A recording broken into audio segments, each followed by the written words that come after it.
गोडधोड खायची इच्छा होती त्यावेळेस तुम्ही ही बनवू शकता। बनवायला सोपी आहे, 10 मिनिटात तयार होती। तसेच शिवाय याच्यामध्ये साखरेचा नाही तर गुळाचा वापर होतो। तसेच ही गव्हाच्या कण्यापासून बनवली जाते, त्याच्यामुळे लहान काय मोठ्यांसाठी सुद्धाही किंवा लहानपासून सगळ्यांसाठी पौष्टिक आहे। तर चला बनवायला सुरुवात करूयात। नमस्कार, मी अश्विनी स्वागत करत आहे तुमचे अश्विनीज किचनमध्ये। आज आपण इथे लापशी बनवत आहोत। तर याला काही ठिकाणी वेगवेगळे नावाने बोलले जाते, पण आमच्याकडे याला लापशी म्हणतात। त्याच्यासाठी मी इथे कुकरमध्ये 2 चमचे तूप कडकडीत गरम केलेले आहे आणि त्या तुपामध्ये ड्रायफ्रूट्स म्हणजेच इथे काजू आणि बदाम व्यवस्थित तळून घेत आहे। इथे तुम्ही ओल्या नारळाचे किंवा सुक्या खोबऱ्याचे काप पण तळून घेऊ शकता। तसेच ही खायला एकदम खमंग लागते, पौष्टिक आहे आणि एकदम म्हणजे खाल्ल्यानंतर ना वेगळंच फील होते। आता इथे माझे ड्रायफ्रूट पूर्ण भाजून झालेले आहेत। इथे मी आणखी 1 चमचा तूप गरम करायला ठेवलेले आहे। याच्यामध्ये 1 कप मी इथे आपली लापशी टाकलेली आहे, म्हणजेच लापशीच्या कण्या भाजून घेणार आहोत।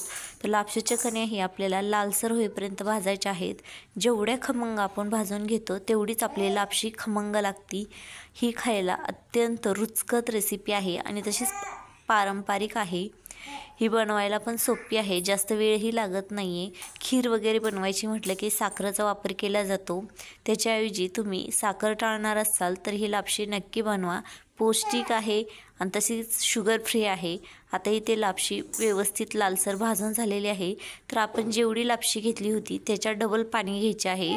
इथे मी 2 कप गरम कडकडीत केलेले पाणी ओतलेले आहे आणि नंतर मी आणखी अर्धा कप लापशी जर चांगली व्यवस्थित भाजून घेतली तर शिजायला जास्त वेळ लागत नाही। गोडधोडाचा पदार्थ असेल तर 1 चिमट मिठाची टाकायची। कुकरच्या 2 शिट्ट्या काढून घ्यायच्या। 2 शिट्ट्यामध्ये आपली लापशी व्यवस्थित शिजून निघते। इथे लापशी पाहू शकता किती हलकी फुलकी शिजलेली आहे। लापशी शिजण्यासाठी जास्त वेळ लागत नाहीये, त्याच्यामुळं फक्त 10 मिनिटांमध्ये हा पदार्थ बनवून तयार होतो। आता याच्यामध्ये आपल्याला गुळाचा पाक बनवून टाकायचा आहे।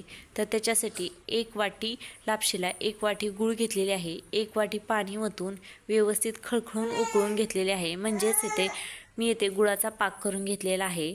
आता हे गुळाचा पाक इथे बनवून तयार आहे। तर हा पाक आपल्याला आपल्या गरम लापशीमध्ये ओतायचा आहे।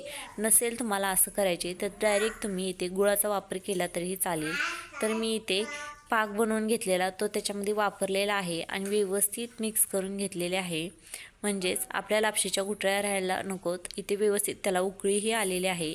आता याच्यामध्ये आपण जी तळून ठेवलेले ड्रायफ्रूट होते ती मी याच्यामध्ये मिक्स करून घेत आहे। तसेच आता आपल्याला लापशीला 2 मिनिटं शिजवायचे आहे, पण त्याच्या आधी याच्यामध्ये आपल्याला खोवलेलं नारळ किंवा सुके खोबऱ्याचा खीस असतो तो याच्यामध्ये टाकून घ्यायचा आहे आणि व्यवस्थित मिक्स करायचा आहे। पण याला झाकण ठेवायच्या अगोदर या लापशीमध्ये आपल्याला 2 ते 3 चमचे तूप टाकायचे आहे। तुपामुळे आपली लापशी मऊ होती आणि खाण्यासाठी अत्यंत रुचकर व स्वादिष्ट लागते। तर याच्यासाठी आपल्याला 2 चमचे याच्यामध्ये तूप टाकून व्यवस्थित मिक्स करायचे आहे आणि 2 ते 3 मिनिटांसाठी झाकण ठेवून शिजू द्यायचे आहे। म्हणजे गुळामध्ये जेव्हा लापशी जास्त वेळ शिजली जाते तेव्हा लापशीचा कलर सुंदर असा येतो आणि खायलाही खमंग अशी लागते।